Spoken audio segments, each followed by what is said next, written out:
What's going on, my Facebook friends and family? It's been a minute. Just been kind of busy at work, but I wanted to come today to talk to you, my young entrepreneurs, since the morning is mostly my young entrepreneurs, um, between opportunity and purpose, or purpose and opportunity. The reason is this is because a lot of people, and I say people in a broad sense, from the entrepreneur wannabes and my students and anyone else who knows me and all of you guys out there and everyone from investors to business owners to everyone, academic arena, everyone has this issue. Even Warren Buffett, and this is where the idea comes from Warren, is there is a purpose that we all do, and then there's opportunity to do it. So let me explain in something that I can explain it myself. So when I went to school, I went to school in my 30s. When I was in my early 30s. Hey, good morning. When I went to school, I was in my 30s. When I finished high school, I was working.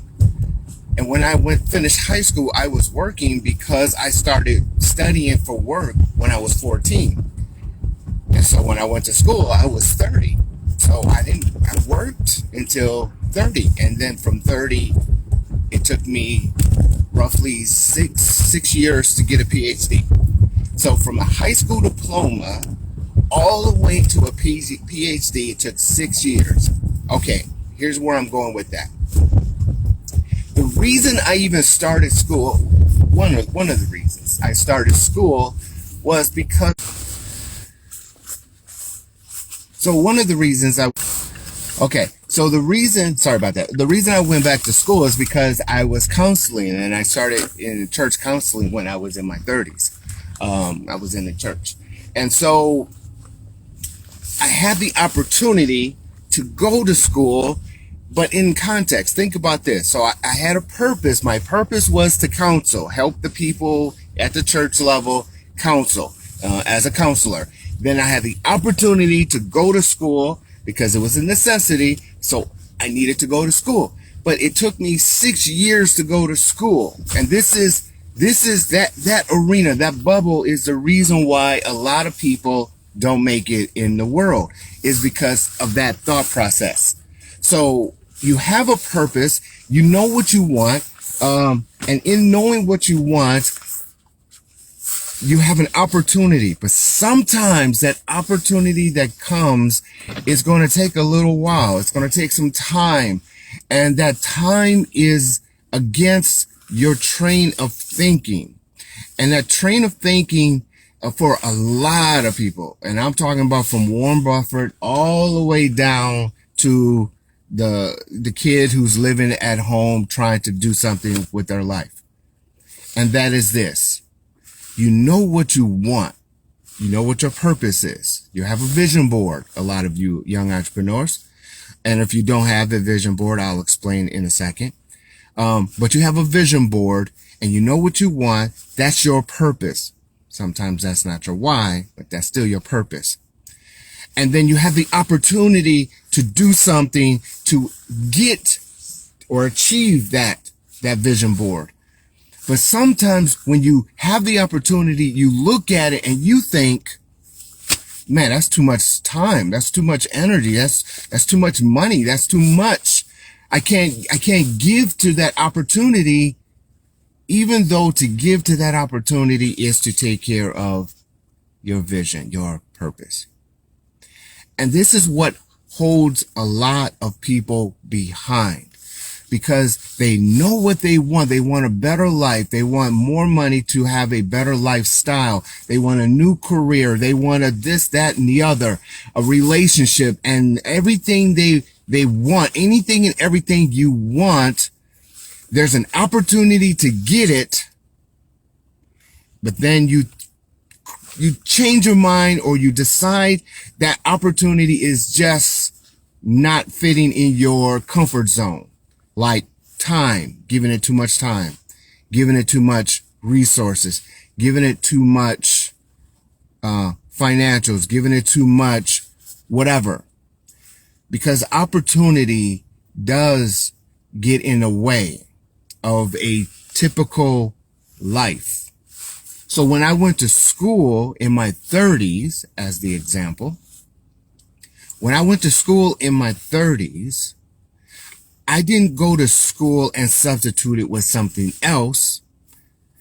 When I had the opportunity to go to school, it was doing my job and taking care of the family and still working and still doing everything I was doing at the time.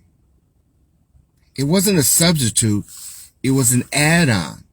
And not only was it an add-on, but it was also a financial obligation.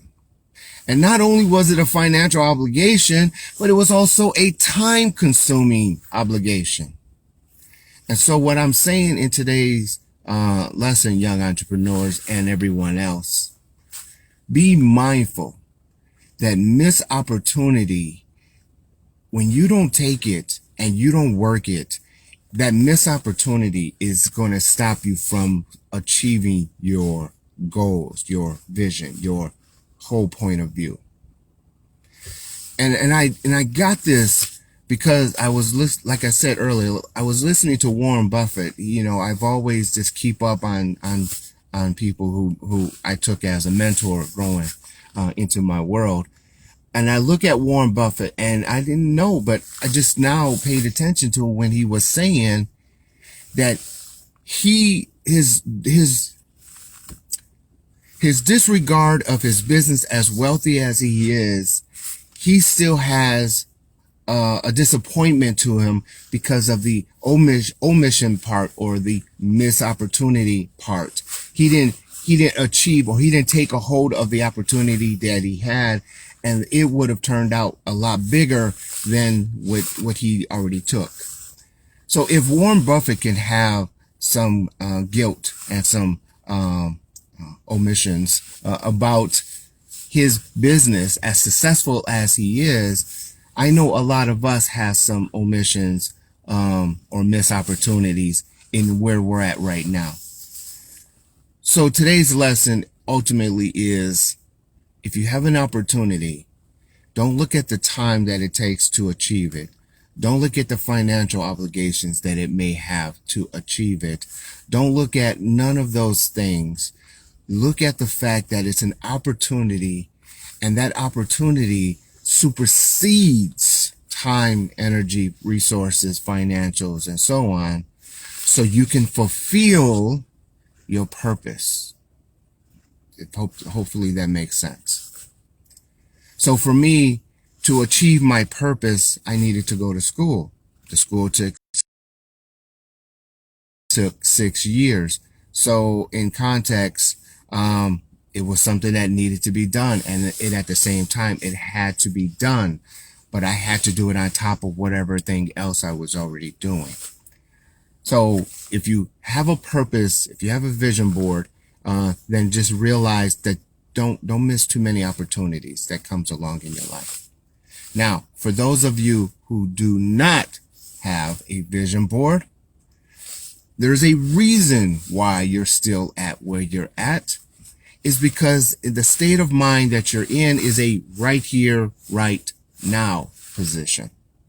If the opportunity doesn't come and it doesn't fit in this little box of mine, if it doesn't fit a right here, right now position, then you're just going to let it pass you by, right? And at the same time, you're like the hamster that's in the wheel going round and round because you have no vision, you have no purpose, you have nowhere to go. And as long as you don't have no purpose, no vision of where you're going, you're just going to spin your circles. And when opportunity comes, you're not going to give it your all and give your all into it. So those are right here, right now, people. And those right here, right now, against all those of us who have a vision, has a purpose in life, let's not mingle too close with them, because eventually you're going to leave them, not because you don't want to be with them, it's because you have a purpose and you're taking all the opportunities that you have to achieve your purpose, and they are not. So that goes across with business, that goes across in personal relationships, that goes across financial, that goes across in many, many areas in your life. So be mindful. Starts off with a vision. It starts off with knowing where you're going. If you don't know where you're going, then you're just going to get what you got. But if you know what you're going, go get it. But then opportunity comes along, grab a hold of it, work it. I don't care if it's financial, trust the opportunity, and you just have to trust it. And that's just the way it goes. All right. So I'm here. I'm going to do a quick workout, and I will talk to everyone later. Have a great, great day. And if nothing else, let me know how you think, what you think, thumbs up or whatever. And if not, I will talk to you on the other side. All right. Bye-bye.